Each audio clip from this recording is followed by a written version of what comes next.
going to have surplus and they would spend it on things that are not useful to them, being informed by the permanent income hypothesis that I don't want to get into. But also government realized if somebody has been getting $1-2 on coffee, now the price of coffee is $5. Why don't I take 1.5 and he gets 3.5? We share the windfall. So that policy enabled government to realize some revenue, because at that point the revenue to GDP was less than 4%. And we needed money to do the roads, which were also helping the coffee to go through. These were really the principles that informed some of these decisions. Like them or hate them, there was an economic logic to these aspects. But also wanted to curb inflation. If farmers were going to get all that money, they were going to cause inflation because of increased money supply. So inflation was being curbed from various options. Today, we seem to have only interest rates, which may not be the right way to go, because it kills off further investment. We've got to do those trade-offs. But we knew that these reforms had gainers and losers, and for that, the responsive Museveni logically said, can we set up a PAPSCA? How many remember PAPSCA? So we knew there were people who are going to be affected by programs of social alleviation, and they needed support. That is the responsive and reactive Museveni that we saw. Now, maybe there are people suffering today, and I see them every other day. Which academic has come up to say this is how we can support the border borders and the women on the streets who are facing hardships? If we took that paper, wouldn't we get some policy proposals? At the Makerere University Business Economic Forum, we are doing a study on border borders. Some of you hate them. You dare remove border borders from Kampala, the city will collapse.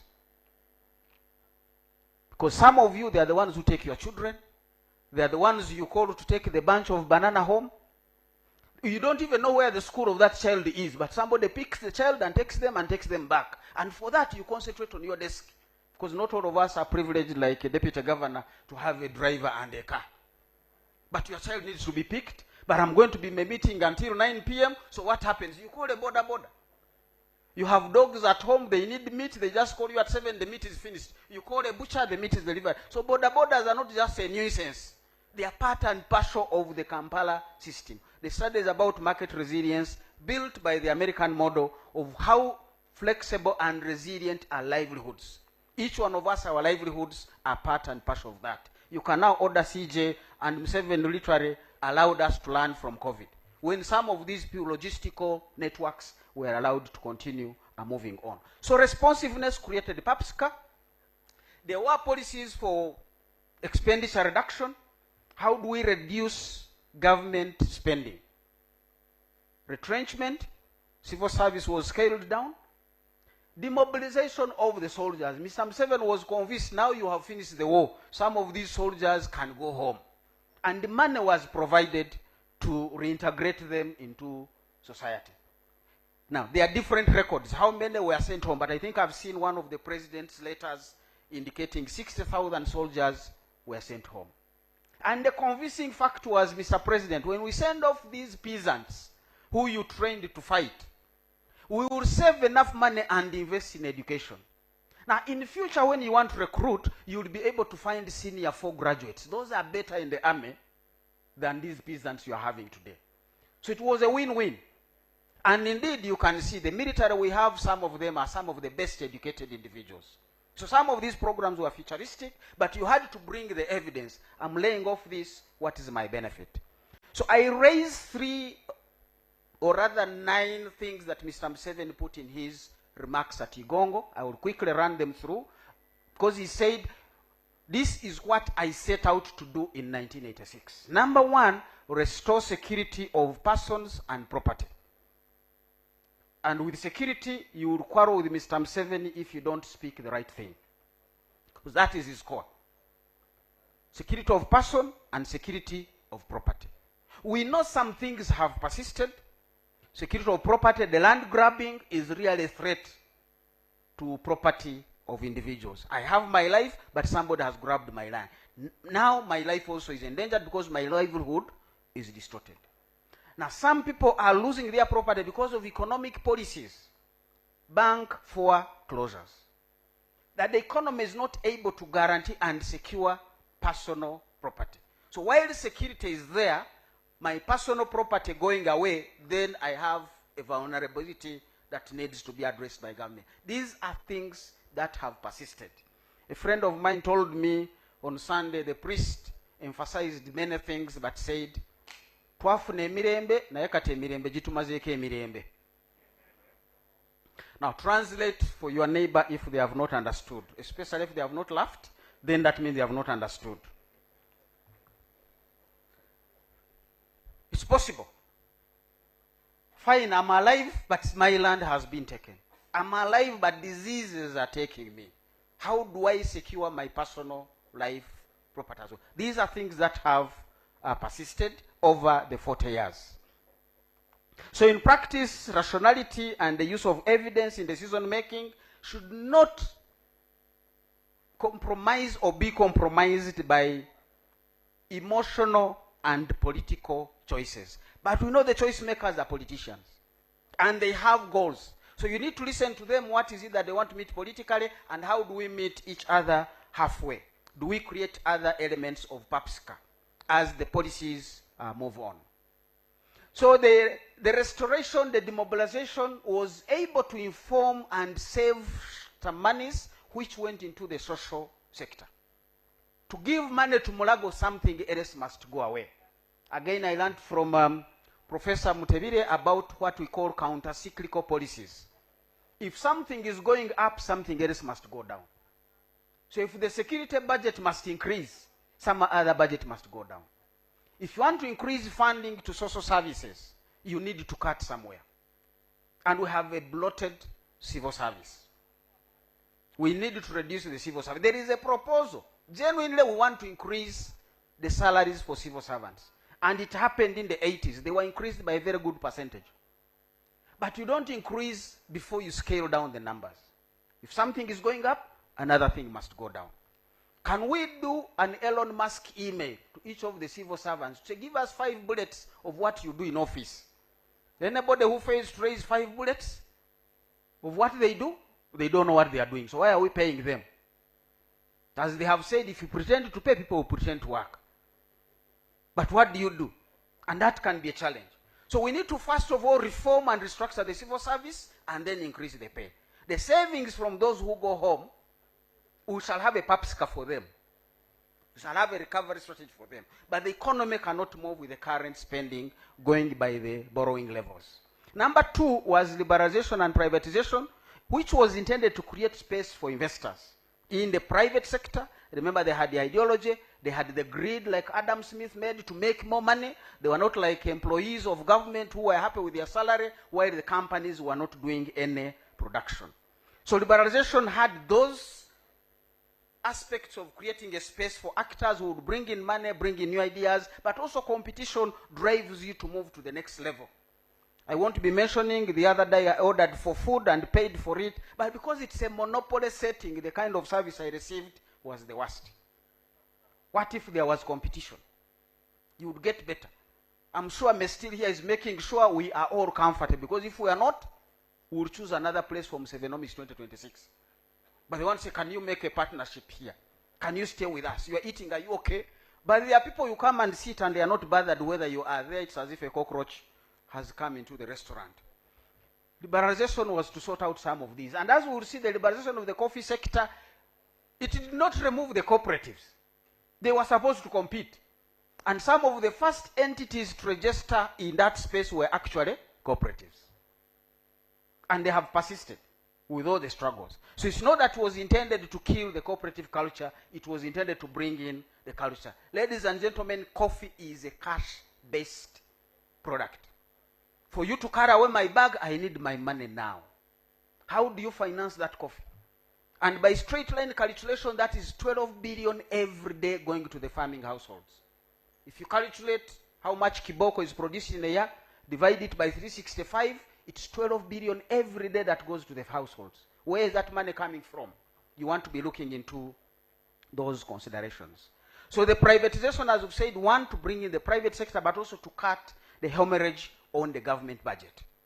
Number 3, diversification of the economy, with a special focus on increasing export revenues. We have information Uganda's export revenues at the time, 95% was coming from coffee.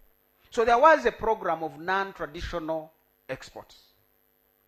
Honorable Victoria is here. It was largely sitting in her docket as Minister of Agriculture.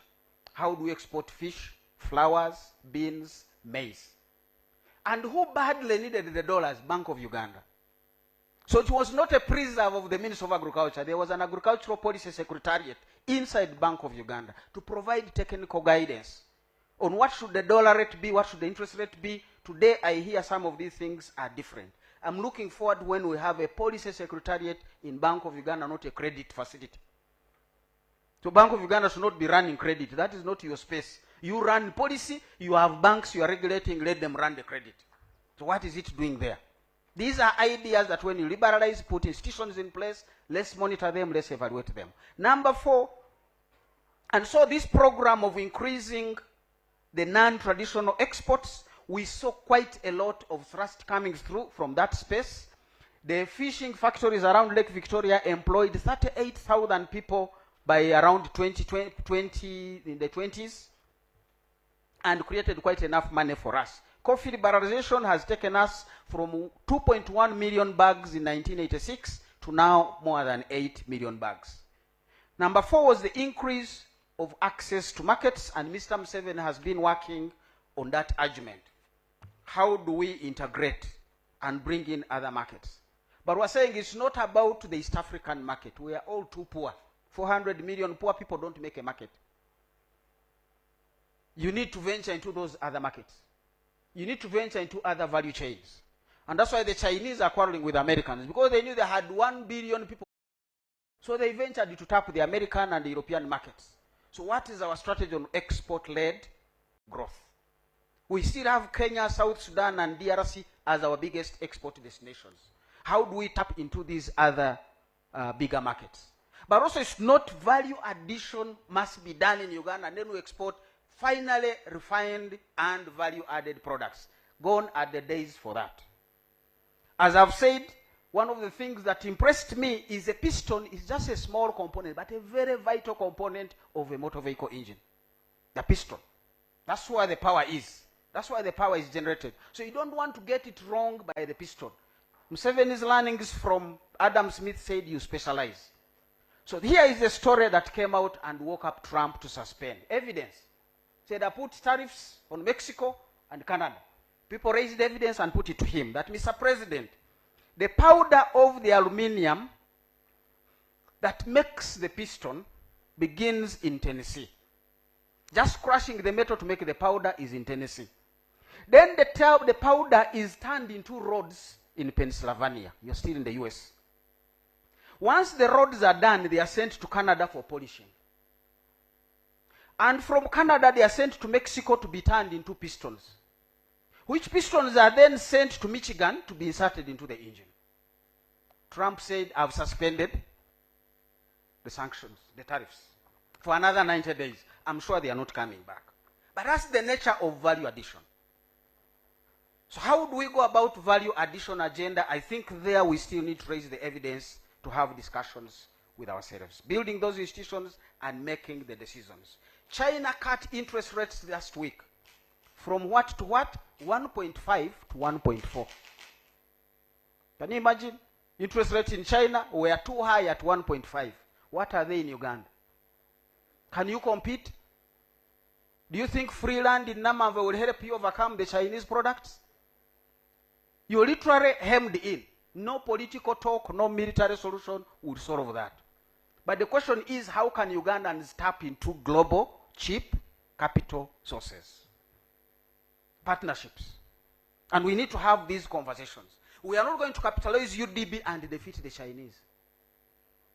So the policy options need to be thinking differently. As I've said, Museveni is adaptive, Museveni is realistic, Museveni is rational. Number 5, restoration of infrastructure. I've already mentioned the dilapidated state of roads. We have increased the tarmac roads to beyond 5,000 to 6,000. Now we have a problem of maintenance. They are breaking down and we can't find the money. These are things we are saying they are reemerging. They have not persisted, but they are reemerging.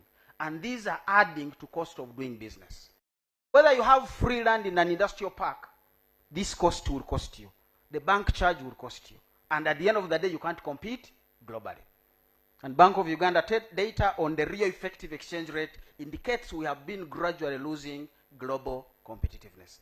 So the policies we have need to be informed differently so that we can get back. The power sector, we are making it unsustainable. And as I've said, no politician sets out to make a decision to kill the economy.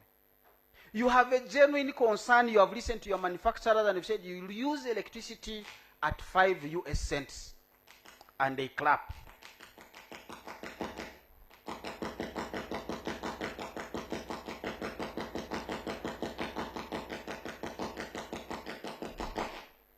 I know they are.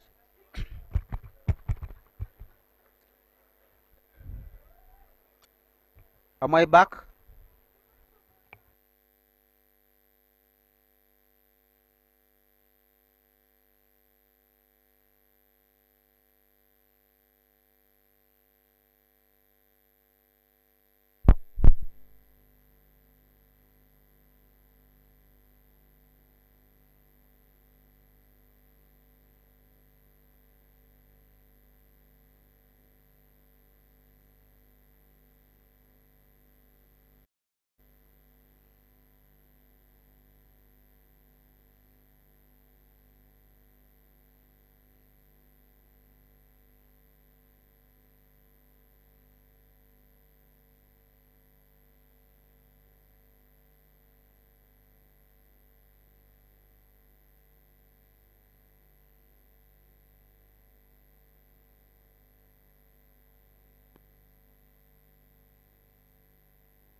Explain some policy distortions that are bringing risks, and I've said what is re-emerging. For us to say the manufacturers who literally use 70% of the electricity can pay 5 US cents. It looks good to them, but it is below the cost of production. So somewhere, the tariff would not sustain the energy sector. and will come back on the government budget. And that will cost the manufacturer by way of money not going to the road. It will cause the manufacturer a distortion of us borrowing from the banks and raising interest rates. So we need to have that comprehensive 360-degree assessment on how do you support the manufacturers in Uganda. And as I've said, part of their problem is lying global. Somebody in China is borrowing at 1.4. How do you resolve that competition? And China wisely sank $1.3 trillion in the Belt and Road Initiative to make sure their goods reach every corner of the world. So those are the dynamics. Those are the emerging issues. So we cannot set policies like we did 40 years ago. We need to rethink. We need to bring in the new realities that are on the table. Human capital development was essential. The liberalization of universities, education, has increased enrollment. Over 260,000 are now in universities. At the dawn of Mr. Museveni, it was less than 7,000 people in university, because admission was determined by how many beds are in Makerere. Not even the lecture rooms or the lecturers. How many beds? And I remember that conversation. If somebody was in Makerere High, he's already on the fence of Makerere. He had a bed there. Can't he sleep there and come and study? That was the beginning of liberalization and privatization of higher level education. The evidence is with us. So some of these policies were very clearly marked to solve some problems. Number 7 is the leadership. And the president really highlights focused leadership is missing. The leaders have not informed the people. The leaders have not done the monitoring. So certain people have done their own things, especially at the technical level. And the examples amidst us, a few years back we said every district will get 1 billion for road construction. I like the Honorable Member of Parliament, I won't mention him, but he gave me his story. He went and asked, how are we spending the billion? The district officials had decided 400 million would be used on monitoring. That's 40%. Now, the remaining 60%, 30% was going to repair the grader. So only 30% was going to go to the roads. And at what cost? 45 million per kilometer. So they were literally going to do about 7 kilometers in a year. This is a very critical district full of production. So he asked them, you guys, what are you going to monitor? Can't we use the existing monitoring system that you already had, so that we put this money in the roads? But also he inquired from other people, and they told him, in this area of yours, a kilometer goes for 12 million, not 45. That's the leadership. But without that leadership, people are going to do their things and won't get the values. So it's a critical thing Mr. Museveni highlights for us, that the population, because this has not touched the population, they are jittery. And I want to quote from the letter I've seen from the Ministry of Defense and Veteran Affairs, which was warning of people who are taking advantage of the vulnerability of the youth. Now, I have been doing risk assessment and analysis. And one of the things we have been told, don't look for the man walking with matchsticks. Ask your question, how did the grass dry? Because if there is no dry grass, this man with a matchstick would not raise a problem. So while we must get the guy with the matchstick who is inciting the vulnerable youth, you want to go back, how did the youth get vulnerable? And you'll find that evidence in Museveni's paper of April 2020, where he talks about the real economy and the vulnerable economy. So some of our policies have left the vulnerability to persist, and it is translating into a security situation.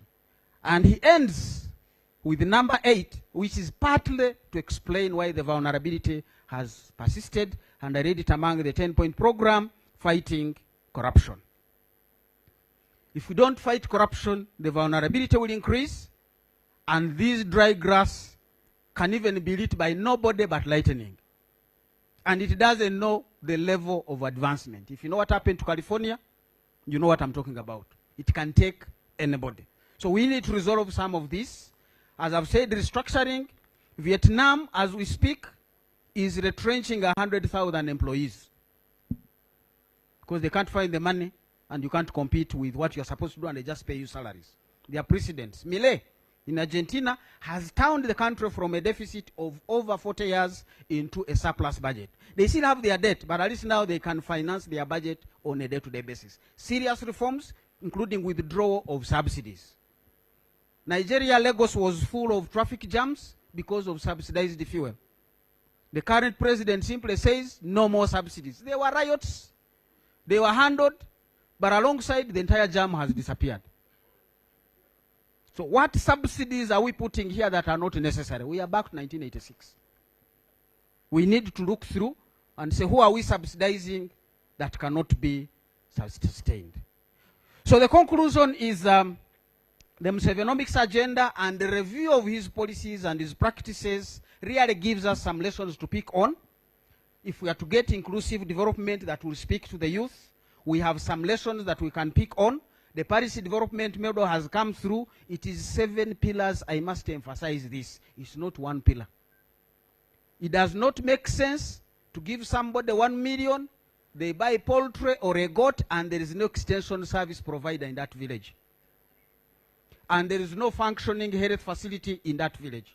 I will sell the goat to treat my child. So when you come back, some of these genuinely will argue, will go to court to write off. If you assess people and they really we failed them to succeed. The German economy is strong because you don't lend money and go and sit as a bank. You are part of that project. Before you foreclose, you've got to show what did you do to help the borrower succeed, you as a bank. Because this is the German economy. So you as a bank, you must participate in the German economy. That's why you make your profits. So the social market economy has made sure Germany is the strongest economy in Europe. It's not just because they are Germans. It's the policies the Germans have pursued. And I must say they were the first in 1948, the Minister of Finance in Germany used the terminology prosperity for all. The first time it was mentioned. And when they made vehicles, they made the smallest, the Beetle, so that they can make as many as possible. Prosperity for all. The Chinese we are seeing today, in 1960s, they did not have the bullet trains we are talking about. They had bicycles, and the bicycle was called China. It was the strongest. It was the most adored in Uganda. As a young boy, I wish I could have one. My father could not afford it. So I rode a hero. But this is where China has come from. Now I see people who want to be like China. You need to know that we are where China was in the 60s. I appreciate the standard gauge railway. But I'm more concerned, what are we going to take? I happened to be in the US one time with my friend and supervisor and boss, Professor Suruma. We were moving through the Silicon, Seattle, San Francisco area, and we were stopped by a train. For 45 minutes, the train was passing. Rails don't make money unless there is something moving on them. What was that rail track? Meter gauge. In the US, I've asked people, tell me where is a standard gauge railway section in the US. It's good to have them, but rationality, realism needs to come in. Ladies and gentlemen, Musevenomics is simply about that, and we can make the discussion. You have a right to give your opinion. That's why my paper is here with me, because I want to capture your opinions and include them in this paper. Mildred, tuhaiso Ruhang, come and take this over. If you don't know what tuhaise means, again, ask your neighbor. Professor Julius will not charge you for that. He's supposed to give that answer. Thank you for your kind attention. I think Doctor deserves a bigger round of applause than that. Thank you very much for breaking it down. Almost 4 decades in less than 40 minutes. That was a very difficult task, but you handled it very, very diligently. And as Doctor did say, quite a lot that has happened over the time, but like he did say, it is an evolution. We are still discussing, and his paper is evolving. But very key amongst the issues that he did mention is the idea or the issue of evidence-based decision-making. If you do not have the evidence, if you do not have the statistics that will be able to back your policy, that will be able to back the decision that you're taking, then it is as good as a bad decision to be able to take, or you're just thinking it out loud. But you also did mention one of the biggest issues or conversations that I and my colleagues in the media will always talk about, that is the issue of debt. I know if we are having any economic discussion, one of the conversations that will always come through is the issue of debt. And you highlighted as well the issue of domestic debt on the other hand. That while we are trying to ask people to work and join the money economy, if they get to supply government goods or services, are they able to receive the money so they can be able to plow it back? That's a very important discussion as well. And as we talk about import substitution and export promotion, Doctor did ask about what's the strategy on this export-led growth. So these are issues that we'll be pondering upon, and at a later stage we'll have a question and answer approach. But ladies and gentlemen, allow me invite our next speaker. I know that we are far behind schedule, but our next speaker is going to be speaking about a case study which is an assessment of the major trends in Uganda's coffee sector. That cash crop which Doctor was talking about, because before you take that bag, there has to be some money that has to be given away. So what has been it about this coffee sector? And I'm privileged and honored to invite Professor Ezra Suruma to be able to take up this conversation. Ladies and gentlemen, let's give Professor Ezra Suruma a round of applause as he comes to take us on the session.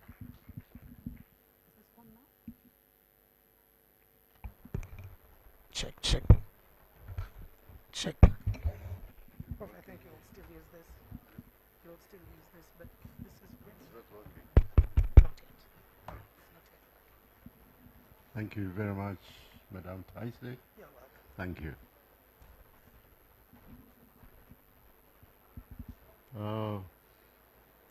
Honorable ministers and former ministers, Excellencies the ambassadors, honorable members of parliament, religious leaders. I think protocol is a bit difficult, you forgive me. Distinguished ladies and gentlemen, all protocol observed. I'm privileged to have an opportunity to present a case study on coffee.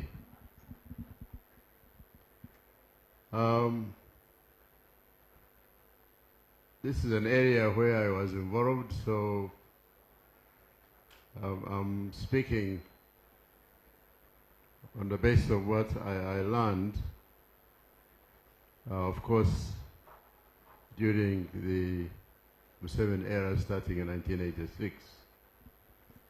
But I will also look back before that so that we have a clear contrast before 1986 and after 1986. So we can see the contribution which has been made in the Museveni era. My interpretation of Musevenomics is what has happened to the economy since he came into government as leader vis-a-vis how the economy was before. So I'm not theoretical, I'm simply looking at the two sides. And the economic background, I'll begin with the economic background to coffee reforms. Professor, or is it, I don't know, Dr. Muhumza, thank you very much for your presentation. You have touched on inflation, runaway inflation. This sounds like it's just a word. But if you were there in 1970s and 80s, inflation was not just a word, it was totally disruptive experience. You buy something today at 10,000 shillings, and when you go tomorrow, it's 20,000. You say, but I bought it for 10,000 yesterday. He said that was yesterday. Take it or leave it. So the inflation was very, very disruptive. Over 200%, some cases 300%. The shortages of commodities were very, very painful. There was nothing to buy. There was a lot of money. Everybody had money. Money was being carried in. We carried bags. You didn't carry money in your pocket because it would not be enough to buy anything. So we carried money in bags. And as somebody said about Germany, then we came back with goods in our pockets.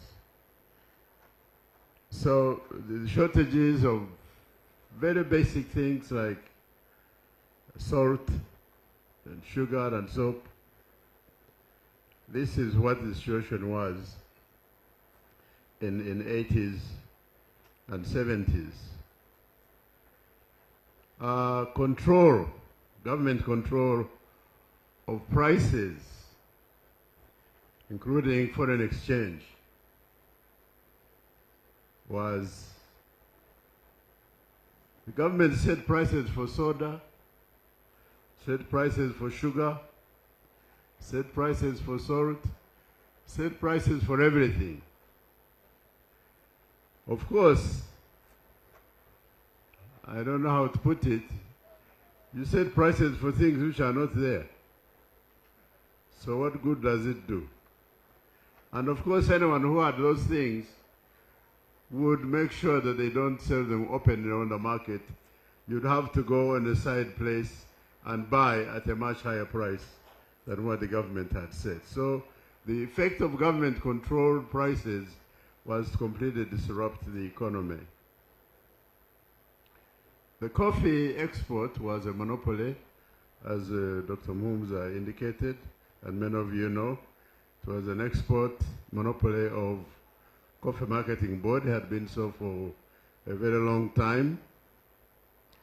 And those who lived in the 70s and 80s know the coffee was being smuggled to Rwanda and Kenya because the Coffee Marketing Board not only was it not paying the farmers cash, but their prices were also fixed and unfavorable.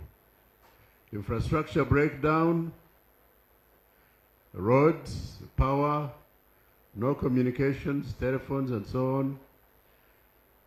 And then come in the structural adjustment program as an attempt to deal with all these problems that I have outlined briefly. The major economic reforms affecting the coffee sector. First was the liberalization of price controls, removing all controls on prices. This was dramatic. And then liberalization of foreign exchange. Some of you, when you go around with dollars and go to the bank and open a dollar bank account to withdraw dollars, you don't realize that before 1987, this would have been a crime. If you came in with the dollars at the airport, you had to declare, fill an exchange control form and declare the dollars you had come in with and surrender those dollars to central bank within 48 hours. And the central bank would buy them at the official price when the market price was much higher than you would get from the central bank. This was very painful. Many of us who came in with foreign exchange, we would under-declare. You have $100 in your pocket, you declare that you have 20. But then if they take you aside and search you and find that you have more than 20, they take the 80 for themselves. So we were suffering. It was very painful whenever you came to the airport having to decide to declare the foreign exchange. visited many countries. I led a team. We visited many countries and came back and recommended the liberalization of foreign exchange, and the government adopted our recommendations, and I'm happy to say that that liberalization remains today. That was a fundamental change.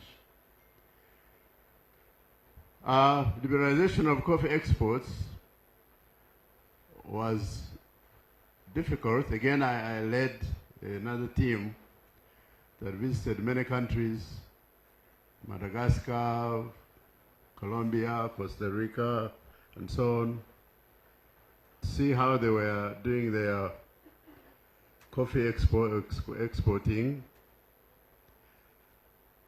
The World Bank and IMF put a lot of pressure on us. At first we resisted, but then the problem of crop finance became unbearable. Whenever it was time the coffee was in season, we had to come together with the commercial banks, with the central bank, with World Bank, and try and find out where to get money to give the Coffee Marketing Board to buy the coffee. This was called crop finance. And we couldn't find enough money. So, as you've heard, because the Coffee Marketing Board was not paying farmers, they started cutting down coffee trees. Since this was the only export we had at that time, we became very deeply alarmed, and we had to do something to solve the problem. And one of the solutions was to see how we could change the mechanism for export. So in 1990, we wrote a paper and recommended liberalization, and this was done. It was done very quickly, and many Ugandans came into the coffee export sector. I remember over 100 people registering to become coffee exporters, but then they couldn't find money to buy the coffee either, and foreigners started dominating the sector as Ugandans started falling out because they couldn't access finance. In 1996, I was chairman managing, 1993 to 96, I was chairman managing director of Uganda Commercial Bank. So I asked the president to allow me to use money from privatization to help our exporters, and he allowed me. So I took $100 million and started lending to our exporters at a lower interest rate, attempting to compete with foreign companies. But when I left 1996, I left the bank, I'm not sure what happened. So I did a comparative when I was at Brookings in 2010. I attempted an analysis of coffee exportation. Thank you. I didn't know that the slides were being shown. So from 1964 to 2024, I did attempted to see how I was really interested to know how the liberalization of coffee exporting had affected our production and exports of coffee. And you'll see that in 1964 to 1970, that period, the average number of 60 kilogram bags coffee exported in bags of 60 kilograms each. There were 2.8 million in that period. That was the average. In 71, 79, 2.7 million. So 3.5% reduction. Of course, 71, 79, this is the mini era. It was a difficult time. From 1980 to 89, there's a further reduction to 2.5 million on average per annum. And then I've put in red 1990 all the way to 2024. You'll see an increase between 1990 and 99, the 20% increase, which is quite dramatic. But during the early 2000s, I think this when we have the coffee wilt, there was a reduction in production and the average came down to 2.8 million bags. But then from 2010 onwards, we have an increase of 37.3% and now 58.9%. So this is a dramatic increase in exports. And as we are speaking now, the exportation is quite high. This is a graph showing the same figures I've just went through. So we can go on to the next graph. I attempted I was curious on the per capita coffee exports. And I think because of increase in population is much bigger than the increase apparently in coffee. So the per capita, the number of coffee exported per person on average has actually declined from around 20 bags per capita down to about 5, 6, 7 in the present era. That's just, I was just curious about that. I don't know how to interpret the significance of it. Next, households producing coffee have increased. Some of the numbers I got on households, I wasn't sure of them, especially in 1962. So I looked at, started 1985, only have 0.6 million households producing coffee, and the figure now has gone to 1.8 million in 2024. So it's a considerable increase in the number of households who are benefiting from coffee production. Export values have, they were rather stable from 62 going up in the 70s. I think 1 year in 1970 went 558 million, or 558 million US dollars.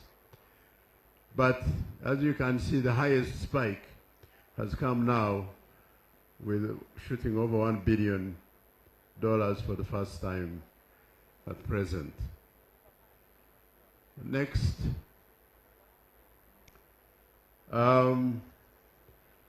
This simply gives you a picture of the volatility in prices. The red curve is showing the extreme volatility in coffee prices. And I think the idea of a stabilization fund, which at least in colonial days was intended to stabilize prices so that coffee, whether the price went down or up, you'd continue to get a stable price, may not be a bad idea. I know when Dr. Mhumza was talking about it, he didn't think it was a good idea, but I think that as what's happening in tea industry now, for example, the tea sector is literally collapsing. because of very low prices, and this volatility in prices is something we should look at. Now, how the dramatic rise in coffee production occurred, because we are supposed to be talking about Musevenomics, so we need to explain what happened. In October 2014, number one, the president issued a directive to increase coffee production to 20 million bags by 2020. This is from an average of 3 million bags over the previous 50 or 60 years. So I think I'm not surprised that the directive was issued in October 2014. I happened to be appointed as head of the Prime Minister's Delivery Unit in 2015, and the first order I received from the Prime Minister was this directive from the President to increase coffee production to 20 million bags by 2020. When it had been copied to the Minister of Agriculture, to the Minister of Finance, to the Vice President, everybody in government had received a copy of this directive.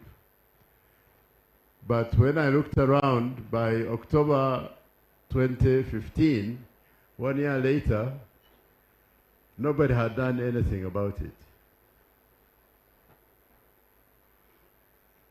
So the Prime Minister gave it to me. It's my unit, the delivery unit. And we wondered what to do. We consulted around, and the Coffee Development Authority at that time said before they could tell nurseries to produce more seedlings, because the directive said we should distribute free seedlings of 300 million per annum for 3 years. And when we calculated the cost, I think it came to over $40 billion, if I remember well, additional money that was needed to pay for the seedlings. The Prime Minister called the Minister of Finance, and they said they didn't have the money. So we said, but there's a directive here. He said, but we don't have the money. Having been a Minister of Finance myself, I could sympathize with them. If you don't have the money, you don't have money. So the Prime Minister called them again, second time. They said, okay, we are going to look for the money. Then we kept quiet for a week or two. Then he called them again. And they said, okay, we'll look for the money. So when I was training on service delivery, we were told that prioritization is key to service delivery. And we found that when I met the permanent secretaries, they all said their areas were priorities, each one. So we said, well, we have, I don't know how many ministries. If every ministry is a priority, then there is no priority. And it was a big struggle. But eventually, I think we had learned, of course, to distinguish between strong directives from the president and directives which are not too strong. This one was a strong directive. It could not be ignored. So we started to call in stakeholders with the help of some consultants, McKinsey and Company, came in to help us. And the stakeholder consultations were held between 2015 and 2017. This was research consulting stakeholders to learn what is actually on the ground. It was not academic, it's not reading books and statistics, it was consulting people who are in the sector.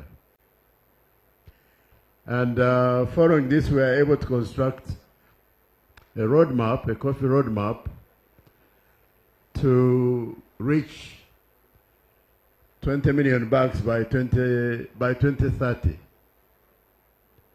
But when we presented it to the president, he said, no, at least make it 2025. We said, fine, we put at 2025, but in our calculations, we thought it could be done by 2030. But what I'm also hinting at here is that we involved the president in our efforts, in our prioritization and implementation. I think that one of the major lessons from this exercise is the problem of policy versus implementation. And what I'm telling you, I'm deliberately telling you this to show how we went about going from policy to implementation, and why I believe that we were successful. So in addition to the coffee roadmap, once we had the roadmap on how we are going to get to 20 million bags, we also had to have real-time monitoring. For example, real-time monitoring of seedlings distribution. The initial money that we gave out for seedlings, when we followed it up, I'm afraid to say how much of it was stolen. The seedlings were presumably produced, but nobody got them. And they were paid for. About 90% of them were not delivered. Sorry, 10% were not delivered. So we had to implement real-time monitoring, bring about a process of monitoring nationwide down to LC1. So unless you had dug holes and the holes were counted and then reported and signed by LC1 and LC2, and then the report sent to the district, then that would determine how many seedlings would be distributed in that area. But without it, we would not distribute the seedlings. Lessons from the coffee roadmap of 2017. One lesson, I believe that's very important in Musevenomics, is the importance of target setting. And I think the president has done very well in this area. 20 million bags by 2020 seemed like a dream, but it's like, I think Kennedy announcing that Americans are going to go to the moon. You know, I don't think they knew how to go there, but they said we are going there. And eventually they got there. So setting targets, quantitative targets, is very important. I already mentioned prioritization. But prioritization, thank you. Prioritization involving the head of state. Because at other levels, the priorities tend to be ignored. 3, the stakeholders lab, as it was called, bringing together all the stakeholders in the coffee sector for 1 week at Chigo was very important for us in determining the roadmap, a realistic roadmap, and we learned the distinct. I'm a professor, but I learned the difference between speaking theoretically and speaking from people who have first-hand knowledge. People who are transporting coffee, who are processing coffee, who are growing coffee. Talking to them is different from reading books and saying, this is what is going on. So I believe that the roadmap we put together remains an important document to guide the future of the industry. Pressure for results,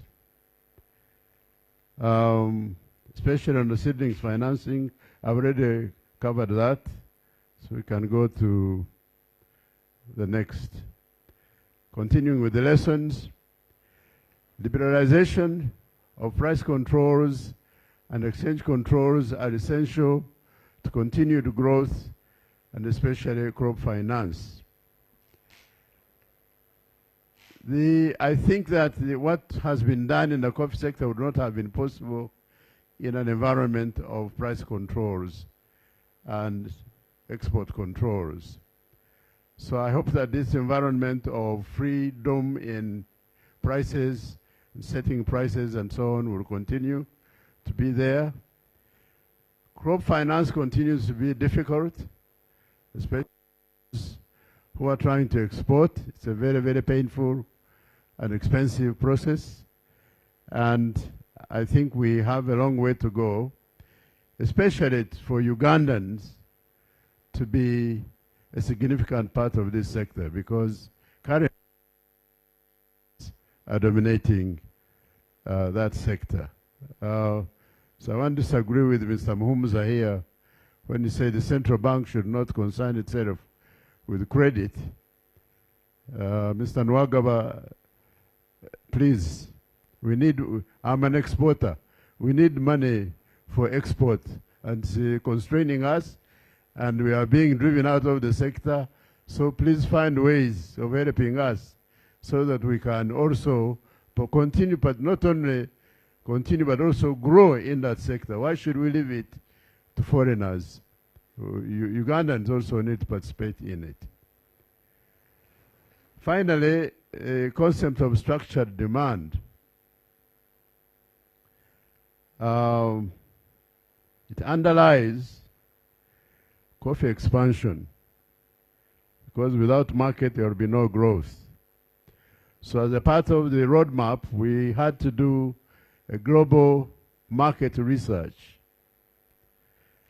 And we were confident that it was okay to encourage the farmers to increase the coffee production, because the market for coffee was growing. We didn't want to repeat the double production campaign of Idi Amin in the 1970s. It's a double production, you double production, then there is no market.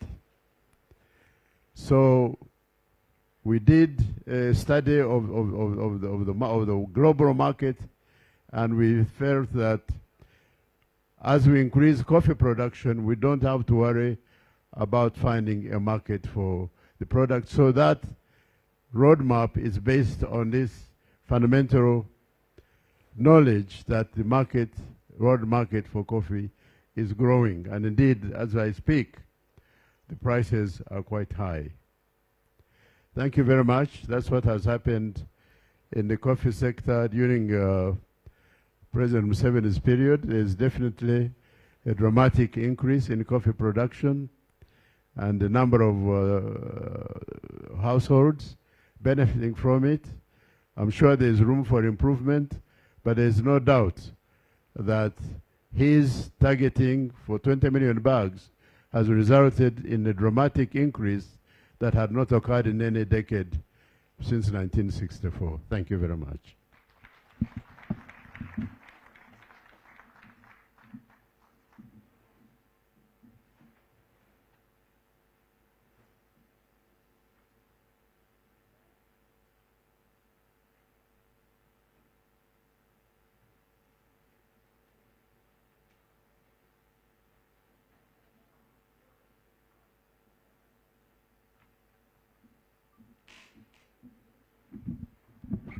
Thank you very much, Professor Ezra, and let's give him a bigger round of applause.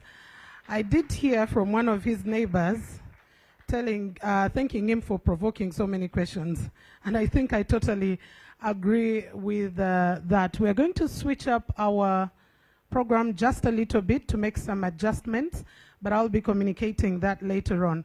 Talking about the coffee sector, if I asked how many of us here have at least been convinced to plant some coffee in the recent past? Let me just see your hands. I think, Prof, you can see clearly, including myself, because I vested myself more, at least on the production of the seedlings end. But when you talked about seedlings, especially when you were complaining about just how much money has been lost, my bigger thinking was also about the quality of seedlings that are produced. That's one of the biggest problem. Because there is a boom, because there is market, there is a little bit of a problem with how many nurseries are certified to produce what quality of seedlings. So while some of the nurseries will be visited by the National Coffee Research Institute, and you have all these seedlings coming through, you're being trained on what to do, there is another person who is looking at getting it the easy way. So they'll do whatever they have to do and produce whatever kind of seedlings they do and cash in on them. So while we are looking at that coffee roadmap, I think the issues of quality come in very, very handy, but also the issues of payment for the supplies that do come through. Because as a nursery farmer, I know that there are quite a number of other nursery farmers who have also complained about that. So while I loved when Dr. Mhumza talked about the holistic view of looking at this entire conversation. The roadmap is ideal. It's very great. We're looking at these monies and they're definitely going to come through. But can we also start from the beginning all the way to the end? I think that is going to be a very, very good conversation. And in our Q&A that will be coming through, chaired by Mami, I call her Mami, Dr. Victoria Sech-Toleko, I think a lot of these conversations are going to be coming in. So ladies and gentlemen, we've been seated for quite a bit. Health is very important. I always remind ourselves. Your back is very important for you because it does have your spinal.